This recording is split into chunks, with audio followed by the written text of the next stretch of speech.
I stood motionless, the cold night air clinging to my face, frozen in shock, surrounded by a gruesome scene of blood and gore. My chicken's remains were scattered across the yard. Bloody feathers and torn bodies littered the dirt. There were no survivors. My heart sank as I scanned the carnage. It was too late. The coyotes had finally struck. For weeks, I had heard them as their eerie howls and yelps sliced through the stillness of the nighttime forest, creeping closer with each passing moon. At this time, they had gone too far. I wasn't a full-time farmer by any stretch, but those chickens, they were my pride and joy. I had always loved the solitude of living in my cabin, away from the bustle of civilization, tucked into the dense woods.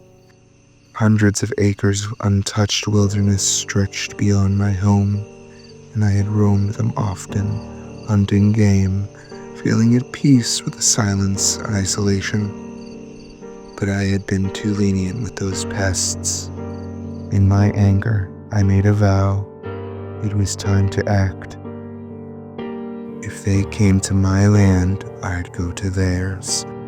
Any creature that tore apart my innocent chickens, I swear to put a bullet in them. I sat at my computer, determined to find a solution, something that would give me the upper hand against these predators. They always prowled under the cover of darkness, hidden in the shadows where my eyes couldn't follow.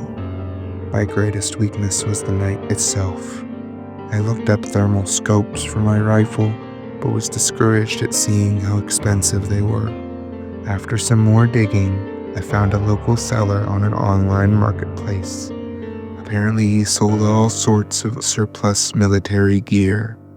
But what struck my eye was an old pair of vintage night vision goggles. This could be exactly what I needed. Intrigued, I sent the guy a message and arranged to meet him.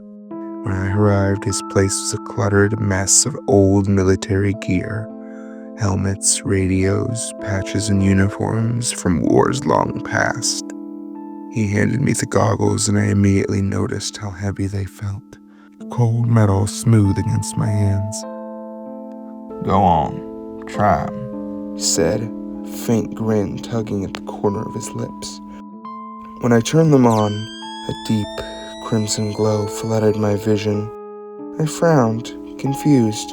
I thought night vision goggles were supposed to be green. The seller chuckled, his voice low and gravelly. "Yeah, most are, but these are first edition, early tech. They were first issued during Vietnam, but they had a lot of issues, malfunctions, ghosting, all kinds of strange things. The military didn't like them, so they phased them out.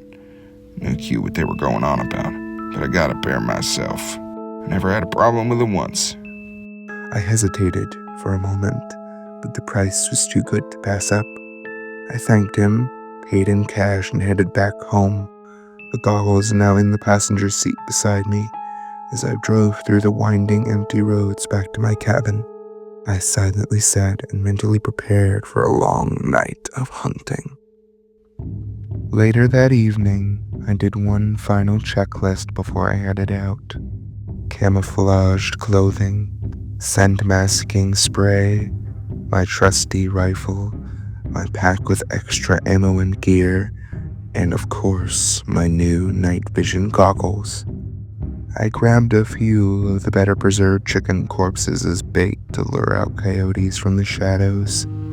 I took one look back as I entered the woods. The setting sun extended the shadows around me as I made my way to my old tree stand. Although I walked this trail frequently, it felt different this time. I pictured predators lurking just beyond the shadows, all around me. Climbing into the creaky stand, I settled in, ready to hunt the beast who dared prey on the weak and innocent. Nothing made me more upset than thinking how vulnerable and helpless my chickens were against those wild animals. It was still too bright for the goggles, so I checked my rifle one last time, loaded up with 5 bullets. I carried more magazines in my bag, depending on how well my bloody bait worked.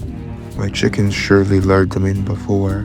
Let's see how their scent works a second time. The sun hovered low on the horizon, painting the sky in hues of red and orange, casting long shadows over the treetops. I scanned the forest, a deep darkness hidden just beyond the fading daylight. It was finally time. I slipped on the goggles. The world turned crimson, the forest transforming into a strange alien place. The goggles worked better than expected, revealing a family of deer grazing in the distance. I could see them clearly, even from far away. I took this moment to adjust to the awkward alignment of the bulky goggles in my rifle scope. It took a minute of fiddling to line them up together. But beyond the deer, something unusual caught my eye. There was a large rock, one that would normally blend into the forest around me, but now something was different. It was covered in strange markings, symbols that glowed faintly in the darkness. Runes. I'd never seen anything like it. There was no way it was natural. The symbols were too precise, too deliberate, yet they had been carved by someone who knew exactly what they were doing. And yet in all the years I'd spent in these woods, I had never noticed them. How I had never seen them before. I shifted uneasily in my seat. I tried to focus my attention back to the coyotes, but the sight of those runes gnawed at my mind, tugging at the edges of my curiosity. Who had made them? As I stared, the symbols cast an eerie, unnatural light across the surrounding trees. I tried to focus on the task at hand, but then I saw a tree with similar markings. I looked around to find more and more of these markings on various rocks and plant life. My curiosity had become unbearable. I needed to see these markings up close. Against my better judgment, I slung my rifle over my shoulder, adjusted the goggles, and began climbing down the tree stand. As I approached the rock, I felt an uneasiness grow in my chest. The symbols carved into the surface were nothing I'd ever seen. They resembled crude hieroglyphics, stars, animals, and other strange shapes that might have been mysterious creatures or abstract designs. Each was meticulously spaced, laid out to be an intentional pattern. In the crimson haze of my night vision goggles, the symbols shimmered faintly. I reached out to touch the carvings, expecting to feel deep grooves, but my fingers met only smooth, featureless stone. I ran my hand over it again, my brow furrowing.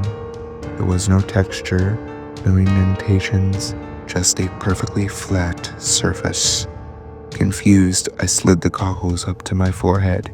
The eerie red glow of my vision was replaced by pale moonlight. Once my eyes adjusted, I saw the symbols were gone. The rock was as plain and unremarkable as the rest of the forest. I shone my flashlight on it, but there was nothing. No markings, no glow, just cold stone. I slipped the goggles back down and instantly the symbols returned, glowing faintly, pulsing like a living heartbeat. They only appeared under the red glow of my goggles. I took a step back in confusion. My breath froze as I looked up. Deeper into the woods, I saw more runes, hundreds of them. My stomach twisted. They were everywhere, etched into the trees, spiraling up their trunks in tight, cryptic patterns. Rocks scattered across the forest floor bore intricate designs, their faint red glow rhythmically flickering like a unified heartbeat. The further I looked into the trees, the more I saw. The sight made my skin crawl and a chill creeped down my spine. This vast display, visible only in the red glow of my night vision goggles, made my heart thunder. I roamed these once familiar woods constantly, never realizing my surroundings were covered in mysterious markings. Why were they scattered across my woods?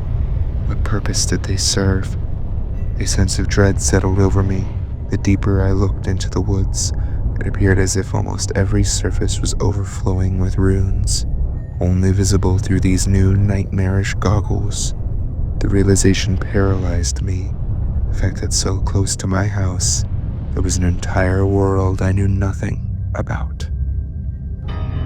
In an instant, the silence shattered. Leaves rustled a short distance away, the unmistakable sound of fast footsteps cutting through the stillness. My heart skipped a beat. I had been so absorbed in the strange symbols that I'd forgotten why I was out here in the first place. The coyotes. I swung my rifle up, aiming in the direction of the noise, adrenaline surging through my veins. But what stepped out from the shadows wasn't a coyote. It was a person, or at least, it looked like one. In the crimson glow of the night vision goggles, I could just make out the figure of what appeared to be a woman. But this was unlike any person I had ever seen before. Her body glowed brightly, emitting a piercing light. It was so strong, it almost blinded me. I couldn't look at her for too long. Under the red glow, I couldn't make out any details. Only a vague, radiant silhouette. She was tall, unnaturally tall. From where I stood, she had to be at least 8 or 9 feet, towering above the underbrush like some kind of ethereal giant. She moved with a grace I had never seen before, her long limbs gliding through the trees as if she was floating. Even though she was running, she barely made a sound. Her steps so light they barely disturbed the leaves beneath her. My mind raced, struggling to comprehend what I was seeing. She made her way to about 15 feet from me, hiding behind a nearby tree and looking back in the direction she came from. She must have seen me, but if she did, she paid me no attention, as if my presence had no effect on her. I could only stand there, paralyzed by confusion and shock. My grip loosened on my rifle. I didn't know what to do, so in the moment I only managed to shout, my voice crackling in the still night air. "Hey! Wait!" The figure halted abruptly, her head snapping in my direction. She turned and stared at me, her glowing form frozen for a moment. Even as her face glowed brilliantly, I could sense her surprise, like she never expected to be seen. For a heartbeat, we locked eyes. If she even had eyes. My pulse thundered in my ears, my mind racing with 1,000 questions. Before I could say or do anything more, she turned away, and with a sudden, fluid motion, she bolted, her long legs carrying her through the forest with astonishing speed. Within seconds, she was gone, swallowed by the trees as if she had never been there at all. I stood there for a long moment, stunned, trying to make sense of what had just happened. My heart pounded in my chest, cold air stinging my lungs with every breath. What had I just seen?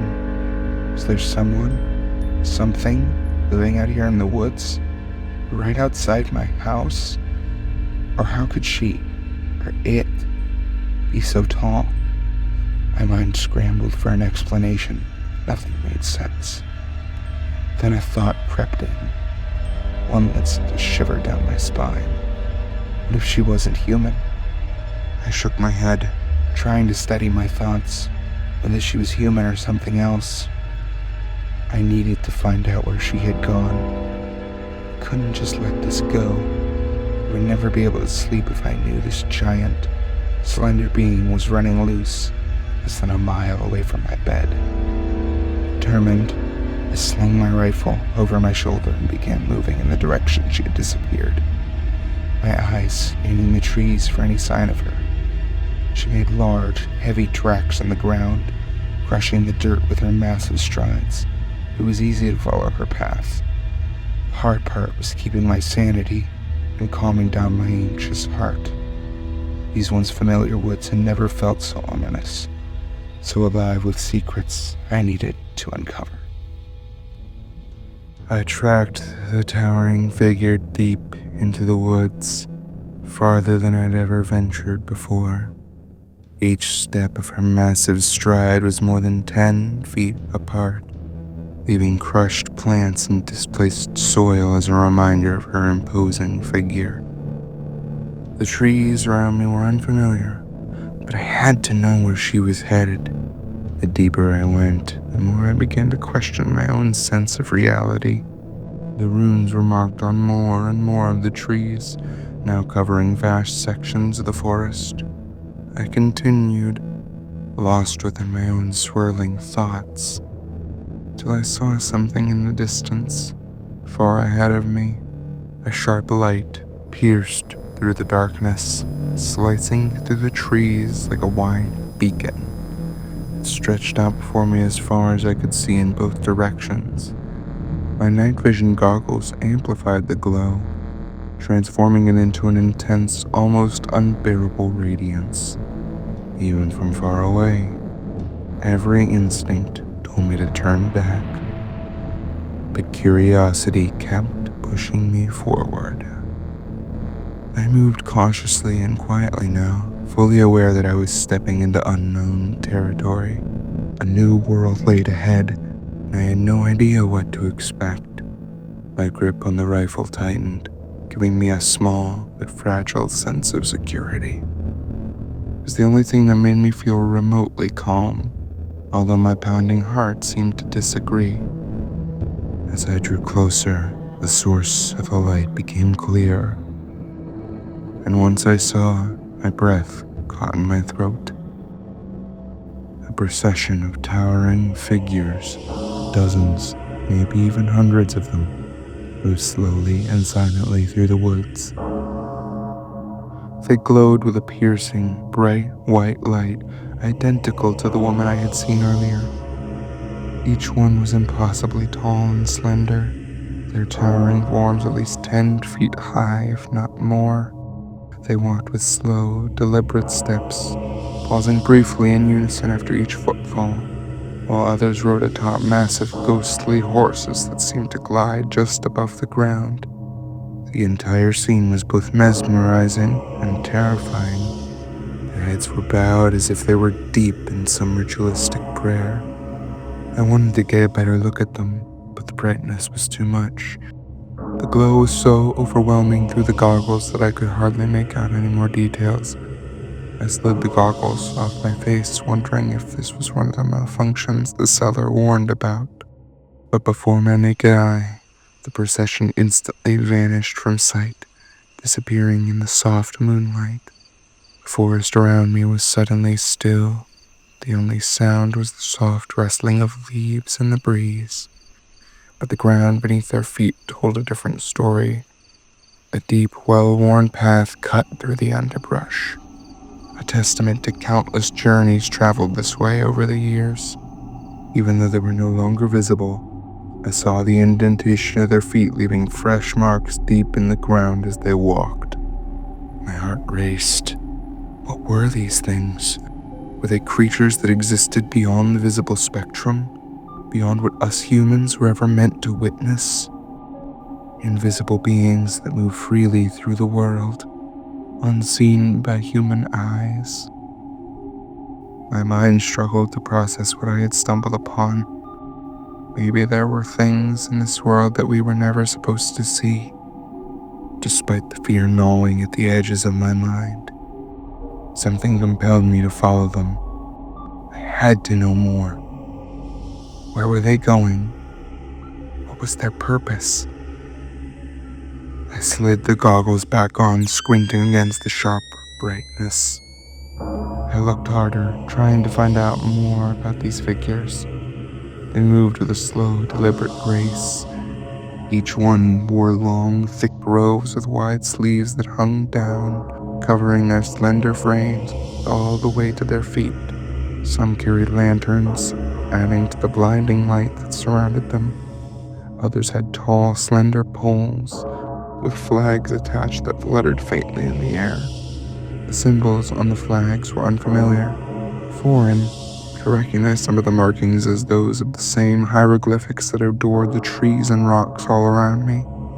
I tried to make out the faces, but the light was too harsh. A few more masks, and the brief glimpses I caught made my blood run cold. The masks resembled animals, bears, wolves, deer, and more, but distorted, almost grotesque in their crude imitation. The air around them shimmered, like the heat rising from the asphalt in the summer. No one noticed my hiding spot, or at least none of them had acted like they had. As the last of the figures passed by me, I exhaled, my heart thundering in my chest. For a moment I considered turning around and never venturing into these woods again. But curiosity, mixed with a deep, primal need to understand all of this, won out in the end. I stepped out from my hiding spot and began silently following them, careful to keep my distance. I needed to know where they were going. I needed to know what this was all leading to. Stay tuned for the chilling conclusion to this story in part 2. Journey deeper into the unknown as our protagonist uncovers the purpose of the ethereal procession and where they are headed. Answer the mystery of the lone woman in the forest and face the relentless, feral return of the coyotes. All the answers you are looking for, coming soon.